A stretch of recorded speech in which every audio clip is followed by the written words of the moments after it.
Ya, mungkin kita mulai Bang ya. Jadi, ya, Assalamualaikum warahmatullahi wabarakatuh. Waalaikumsalam warahmatullahi wabarakatuh. Ya, jadi kita mulai sedikit sharing sama Bang Billy nih. Masalah gimana cara COVID dan seputar HMTT saat Bang Billy jadi mahasiswa aktif ya Bang ya. Ya. Mungkin dari Ayub ada yang mau ditanyain nggak ke Bang Billy nih?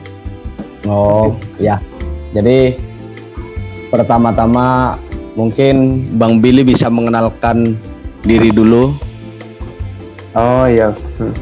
Biar semuanya nanti yang nonton, apalagi mahasiswa-mahasiswa telco yang angkatan terutama dari angkatan 42 dan ke bawah bisa mengenal Bang Billy lebih jauh lagi. Oke. Assalamualaikum warahmatullahi wabarakatuh. Untuk teman-teman, kenalin, nama gue Bilkisti Mulyadi, atau biasa dipanggil Billy. Gue dari Telco 2011 atau lebih sering sebut juga Telco 35. Ya sekarang udah lumayan lama lah lulus dari sana.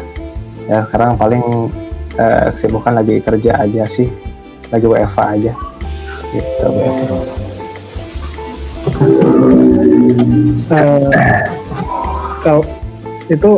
Kalau kira-kira aktivitas sekarang selain kerja atau aktivitas lainnya ada lagi nggak? Aktivitas lainnya selain kerja apa ya, paling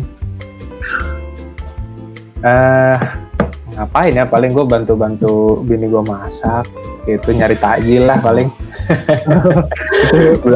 bulan puasa Ramadan loh. Iya nih. Apalagi COVID ya Bang, PSBB ya Bang. Yoi, nggak boleh kemana-mana juga cuy. Nah, mungkin kita tarik mundur lagi Bang ya, Bang Billy. Balik lagi ke masa-masa Bang Billy ketika di Telkom. Boleh. Pengalaman paling berkesan nih selama kuliah di Telkom menurut Bang Billy, yang pernah Bang Billy rasain atau lakuin itu yang gimana Bang? Sebenarnya kalau ditanyain paling berkesan, ya semua juga. Ya kebetulan gue ikut beberapa acara lah di kampus, ikut ada kepanitiaan, ada organisasi, informal maupun informal ya. Kalau yang formal kan kayak kasar gue ikut HMTT gitu. Terus yang non formalnya mungkin yang kayak ikut kepanitiaan apa gitu. Kalau pengalaman paling berharga sih pernah tuh waktu itu dari waktu kapan sih? Gue lupa, sekitar tahun 2015 atau 16 gitu ya. Ada pernah kejadian, ya itulah suatu kasus di kampus melibatkan gue dan teman-teman. Ya, dan sebenarnya itu kurang bagus sih pengalamannya, cuman menurut gue itu paling berkesan. Oh, jadi kenangan yang manis lah Bang. Manis lah, semanis lah jatuhnya. Banyak duka-duka gitu Bang ya. Yo, cuy. Nah, ini kalau mungkin lebih ke sukanya dulu nih Bang. Kalau kebanggaan Bang Billy selama kuliah di S1 Teknik Telekomunikasi itu apa tuh Bang? Ya lu jurusan nomor 1 di kampus lu gitu. Wah, ya itu udah paling basic sih, kayak misalkan ya apa yang bikin lu bangga gitu. Ya pertama sama S1 TT gitu. Coba aja lu tanya orang-orang akademik kampus, jurusan apa nomor 1 di kampus, berdasarkan opini mereka. Itu satu. Kedua, menurut gue gini, banyak banyak pengalaman, banyak hal-hal yang positif yang gue dapat juga gitu dari selama gue berkuliah di kampus. Mulai dari mahasiswanya, mulai dari dosennya, mulai dari lingkungannya, dan menurut gue itu semua bikin salah satu faktor yang bikin gue jadi orang seperti ini sampai sekarang gitu. Begitu. Nah, mungkin kalau tentang HMTT nih Bang. Oke. Jelas HMTT masa sekarang dan HMTT masa Abang dulu jelas berbeda kan Bang ya. Betul. Mungkin dari segi orangnya, mungkin dari sosialnya kan juga udah berbeda. Nah, ketika pada zaman Abang dulu ini, pandangan Abang tentang HMTT ini dari kacamata Abang, dari Abang yang notabene udah alumni, pandangan terhadap HMTT itu kayak gimana Bang? Dari pas zaman dulu nih. Ya, Dari pas zaman dulu. Kalau zaman dulu kayak ya gue masuk kampus, ya udahlah kan, masuk gue tujuan juga kuliah gitu. Gue jurusan gue teknik telekomunikasi, masuk terus nggak lama ya diajakin sama abang-abang kelas gue zaman dulu masuk himpunan gini dulu belum himpunan sih, dulu masih keluarga, udah masuk TT lah gini ikut aktif gitu.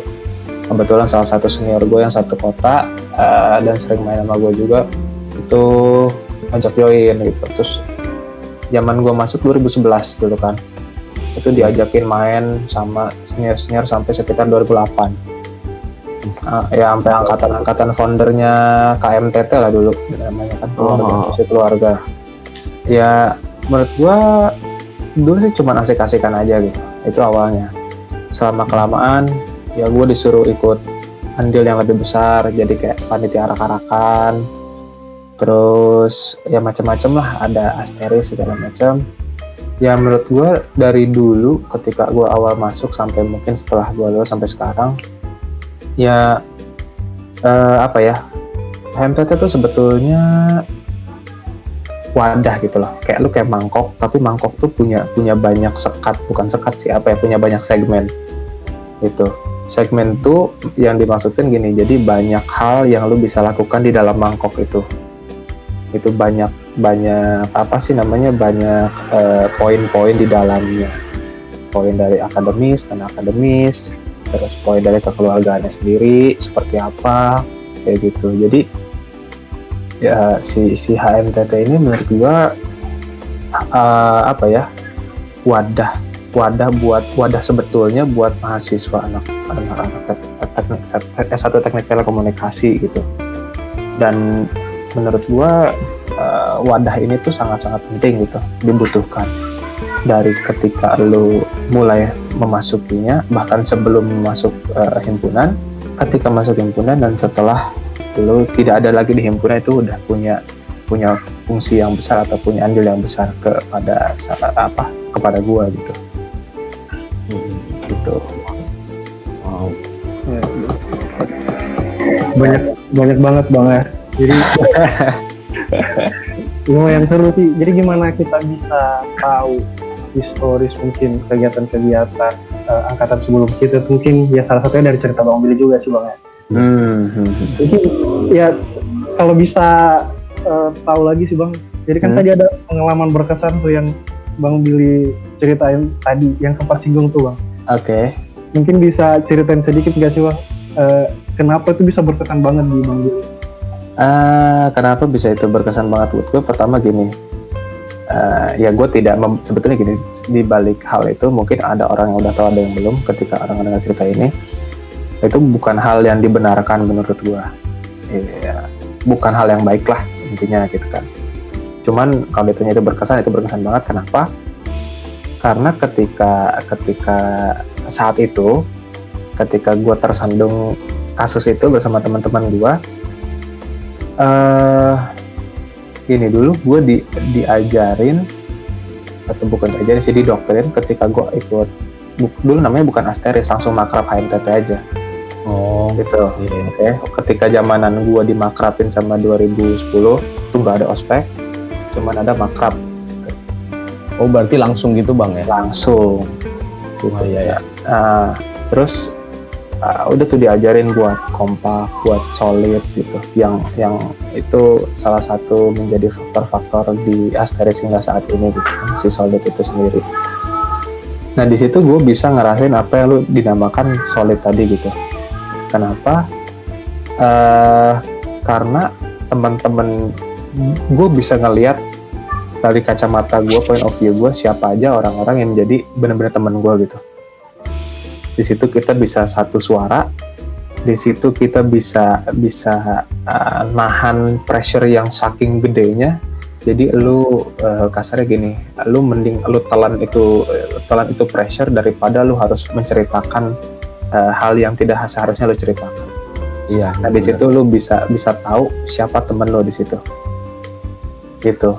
Dan itu berlangsung lama banget, ada sekitar 4 bulan mungkin di satu case itu dan itu melibatkan pihak akademi kampus juga, makanya gue ya pusing lah. ya pusing lah, jadi kita stres ya, tekanan batin juga, ditambah lagi kita udah pada mau siap-siap buat semester akhir. Sementara waktu itu lagi ujian juga, lagi banyak ujian kayak gitu. Jadi benar-benar macam-macam bertubi-tubi dari kanan kiri gitu. Nah di situ ya gue sama teman-teman gue alhamdulillah bisa melaluinya dengan baik lah. Tuh. Waduh.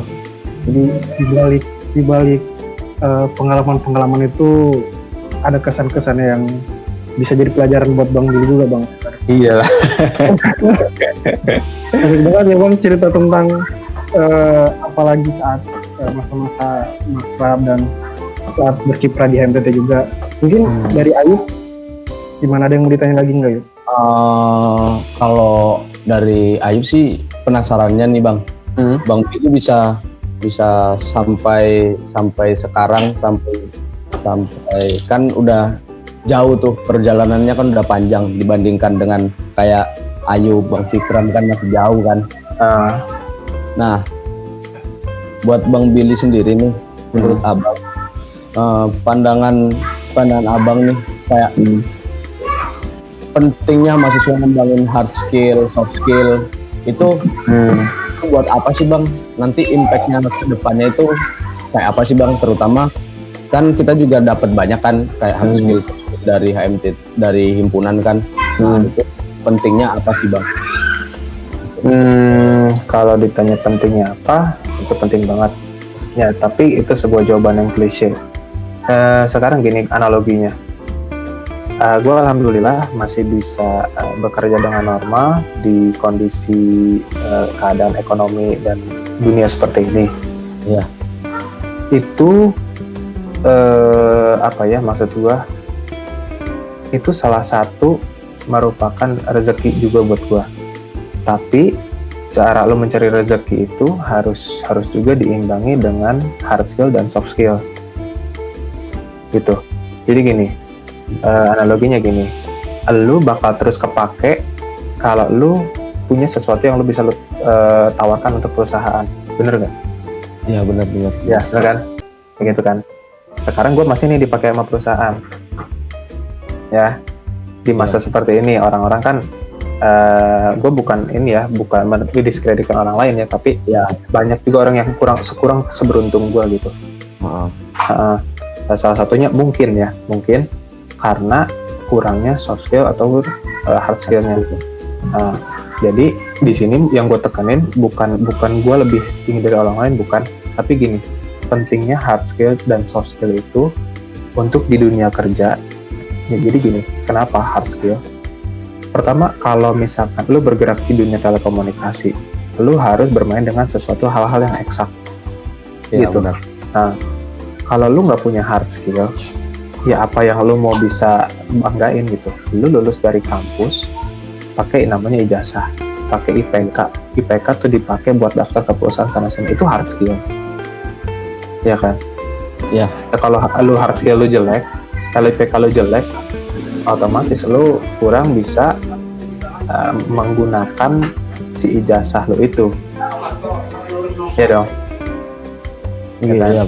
Iya, terus kalau misalkan lu nggak punya skill apa-apa gitu, dan apalagi nggak punya soft skill, kayak soft skill tuh kayak misalkan gimana lu cara bernegosiasi, gimana lu cara beradaptasi, gimana lu cara ngobrol sama seseorang senior di kantor lu, ngobrol sama bos lu, gimana ngobrol sama rekan satu level sama lo, gimana sama orang yang di bawah lo seperti apa, supaya tidak mereka tersinggung, supaya lo tetap sopan. Itu termasuk soft skill. Nah, hal-hal tersebut menurut gua sama pentingnya dengan hard skill gitu.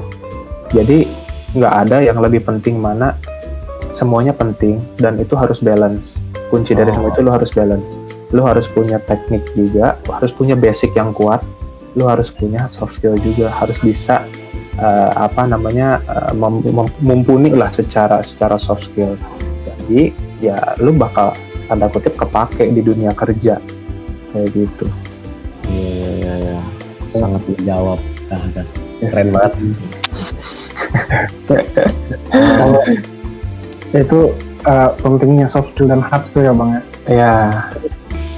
Kalau mungkin dari Bang Billy ada ini nggak sih Bang, gimana cara untuk mengimbangi atau mengatur gitu kegiatan akademik tadi sama saat kita berhimpun di himpunan kayak YMPP? Sebetulnya sih gini, kalau dari gue dulu orang yang sangat-sangat jelek manajemen waktunya, makanya gue kuliah sampai 5,5 tahun. Iya. Nah, dari pengalaman itu yang bisa sedikit gue kasih saran lah buat teman-teman HMTT, lu harus tahu limit lu, know your limit gitu. Limit tuh apa? Ya lu limit gimana cara manajemen waktu lu seperti apa gitu. Kalau lu orangnya nggak bisa ngatur waktu dengan baik, ya lu jangan terlalu banyak berkegiatan.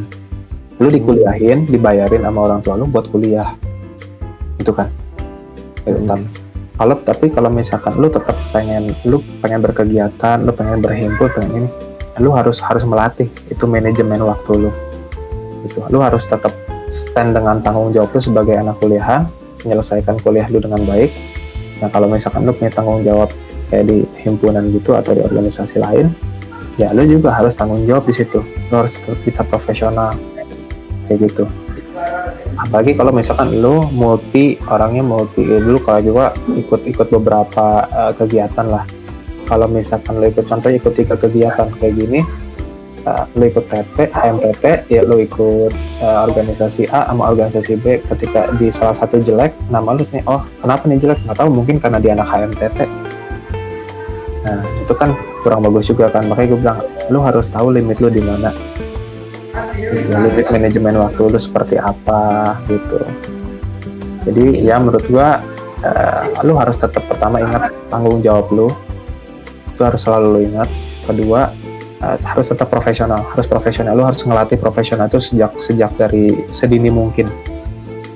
Ketiga ya gitu, manajemen waktu itu penting banget. Kalau misalkan lu besok kuliah pagi ada kuis, ya hari ini ada jadwal rapat atau gimana, ya ikut setengahnya aja, ya lu tidur, besok ada tanggung jawab yang mesti lu selesain. Jangan lu ikut nongkrong apa sampai pagi, ya lu cari perkara jatuhnya di situ aja dulu, udah lu nggak profesional dan udah menyepelekan manajemen waktu lu sendiri gitu, kayak gitu. Kan banyak tuh yang sekarang tuh Bang yang udah kenakan ikut kegiatan terus yang lupa. Kan banyak yang gitu kan. Iya kan. Itu betul-betul kita harus tahu batasan kita Bang ya. Ya betul, supaya supaya semua tanggung jawab yang ada di lu bisa menyelesaikannya lah gitu. Ketika lu bisa menyelesaikan semua itu, ya nama lu juga bagus. Ketika nama lu bagus di satu tempat, ya itu kecium kan sampai tempat lain gitu. Iya. Ya kayak gitu. Mana Yup? Ayo penasaran nih Bang. Abang tadi kan udah cerita kan, karena mungkin time manajemen Abang Billy yang kurang, jadi kayaknya sampai molor 5,5 tahun. Ya, maaf Bang. Ayo penasaran nih, perasaan Abang nih ketika jadi fresh graduate, ketika baru wah alhamdulillah gitu, itu gimana Bang? Euforianya tuh kayak gimana sih Bang? Pertama, jadi sebetulnya pas lulus ya. Ya. Ya. Sebetulnya pas lulus tuh gue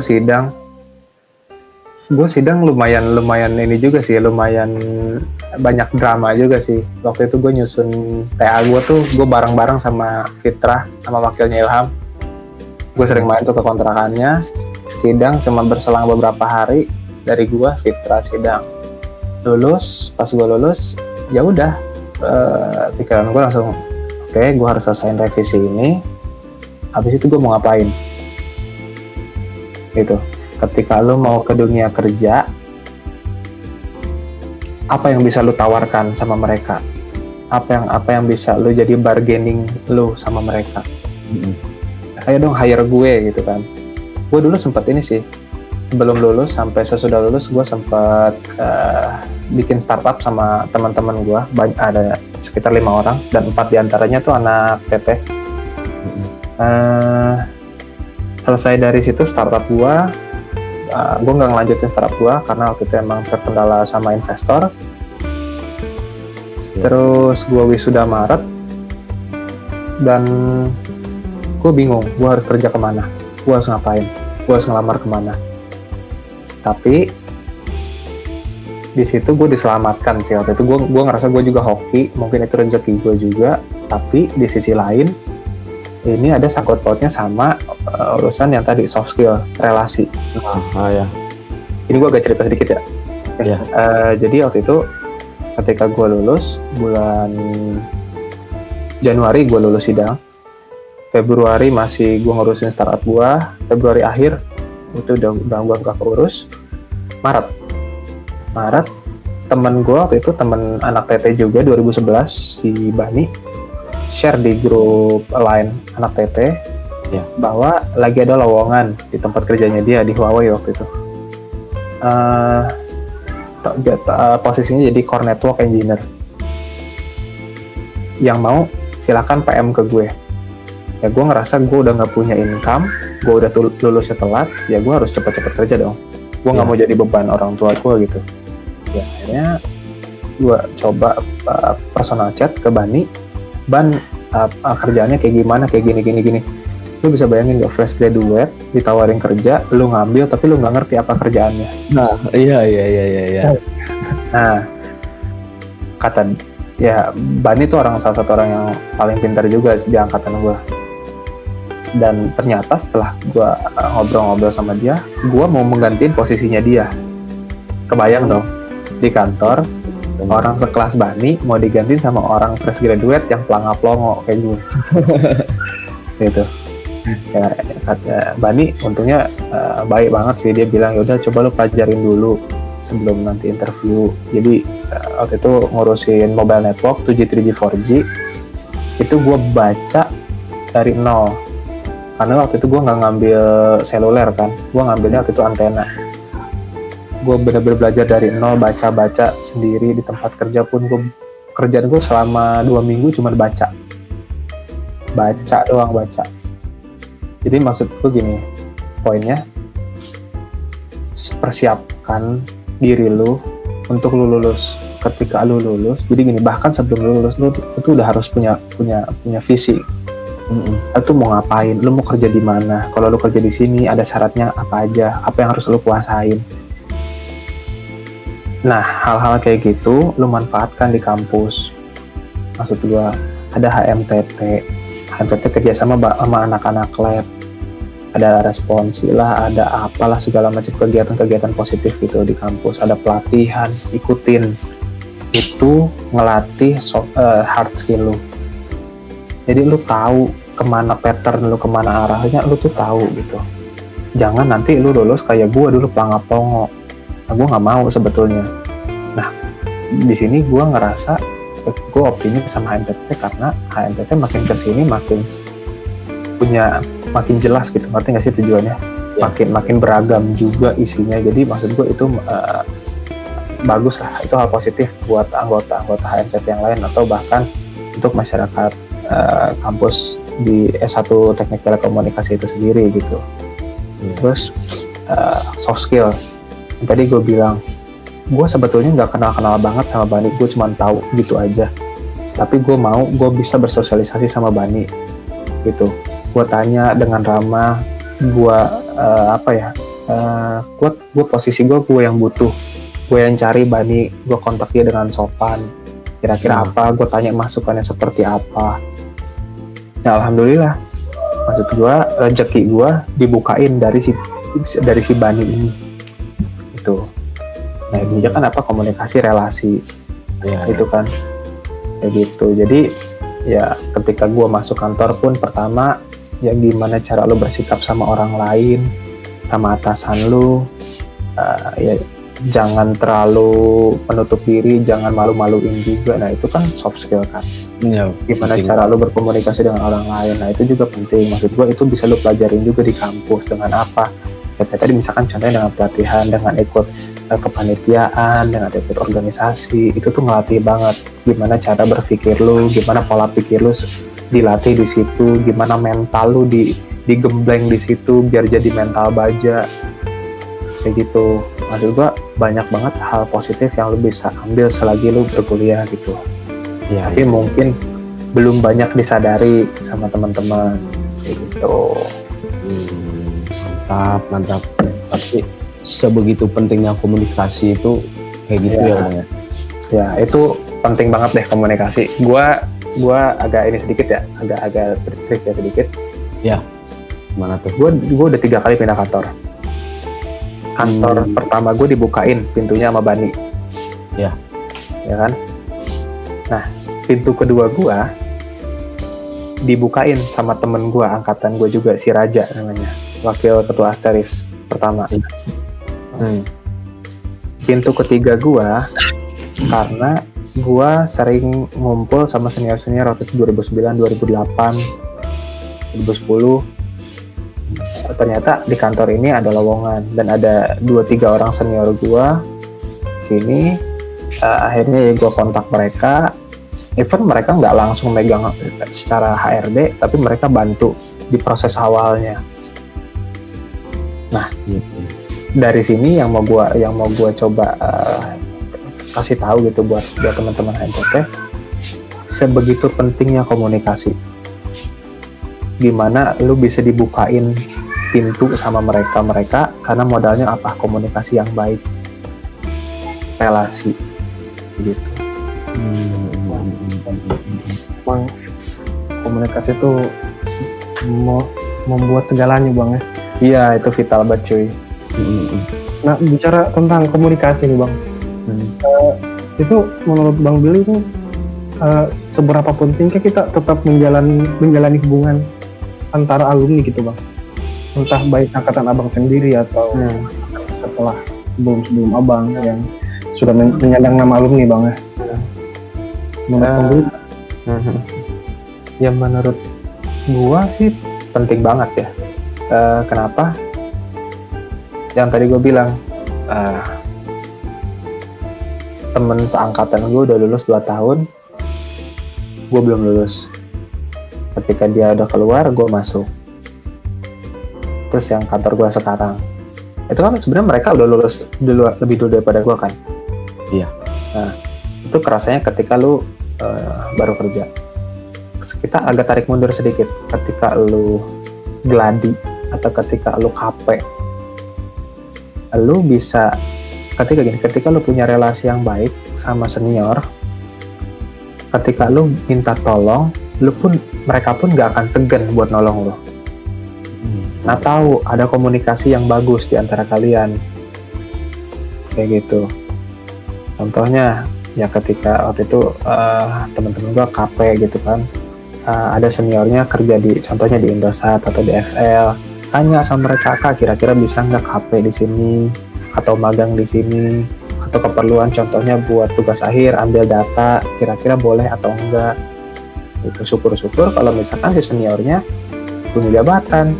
Kalau misalkan pun dia bukan sebagai decision maker, dia bisa bantu follow up ke bosnya gitu, bantu cari info ke HR-nya kayak gitu. Itu maksud gue contoh yang simpel aja sih, ketika lu harus punya relasi yang baik sama senior, karena ya kita nggak tahu ke depannya kita bakal kayak gimana. Soalnya dunia telekomunikasi itu sebetulnya dunianya kecil, orangnya itu aja. Jadi ketika lu kurang punya komunikasi yang bagus, ya itu bakal kecium juga nanti takutnya. Nah, Itu emang untuk relasi gimana ya? Berarti untuk menunjang kita nih Bang nantinya yang nggak lama lagi juga insya Allah amin bakal ke profesional kan. Berarti untuk mungkin dengan hubungan itu penunjang dengan apakah nantinya alumni itu masih bisa menunjang kita yang jauh di bawahnya gitu Bang. Dulu gue pernah diajak ngobrol lah gitu sama anak-anak senior gue gitu Ya. Sama founder-foundernya juga gue sebetulnya kenal secara pribadi, gue kenal. Terus dulu tuh dibikin KMTT, keluarga mahasiswa teknik telekomunikasi itu, kita pengen bikin kingdom gitu, sebuah kerajaan.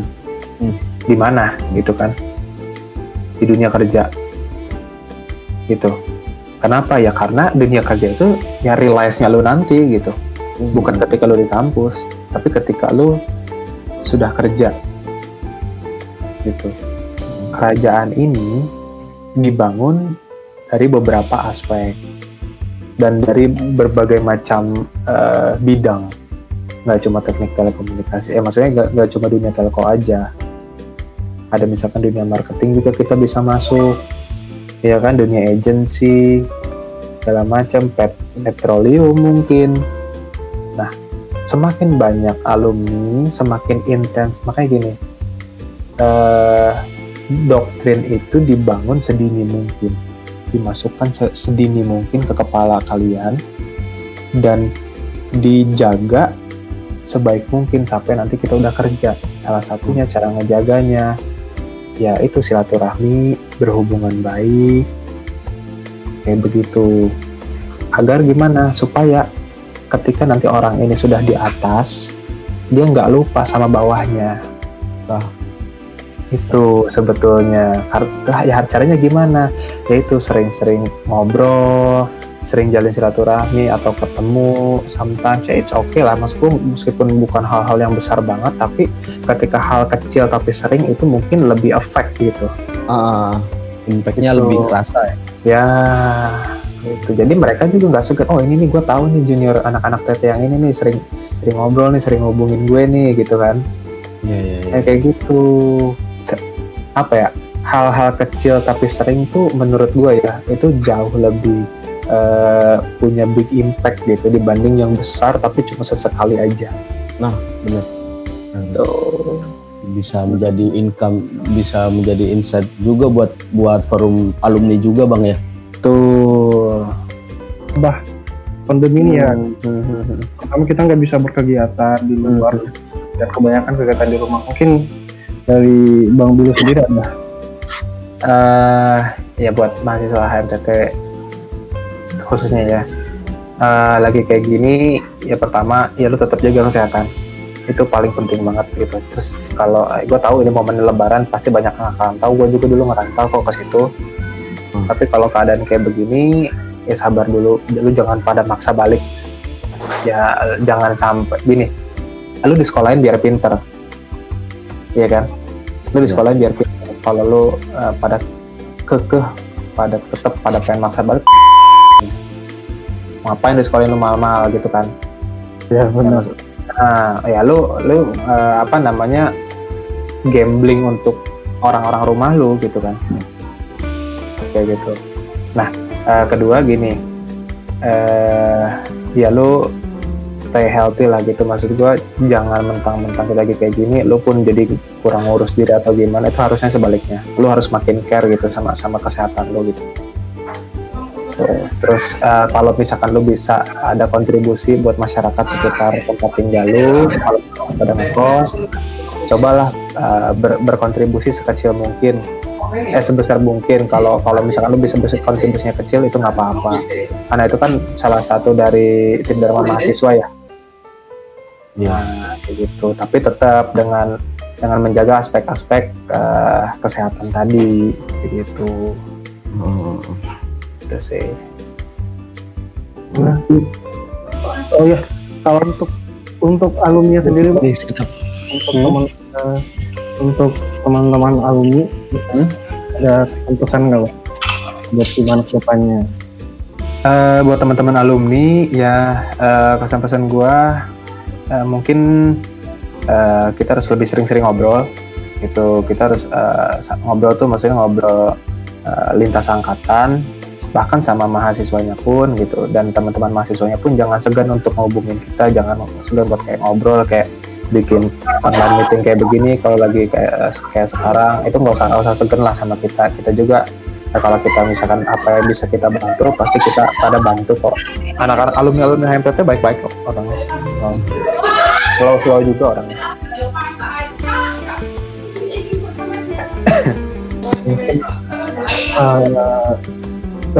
Dicukupkan sampai itu tadi kesan-kesan yang bermanfaat, Bang, ya. Dan waduh, udah nggak kerasa juga nih, pertanyaan udah selesai, kesan-kesan juga sudah. Mungkin kita terima kasih ke Bang Billy. Makasih banyak nih, Bang. Sama-sama Vera sama Ayub nih. Ya, mungkin untuk di podcast kita selesaiin dulu, Bang, ya. Oh, siap. Santai. Terima kasih warahmatullahi wabarakatuh. Ayo, thank you. Makasih banyak ya, Bang Billy.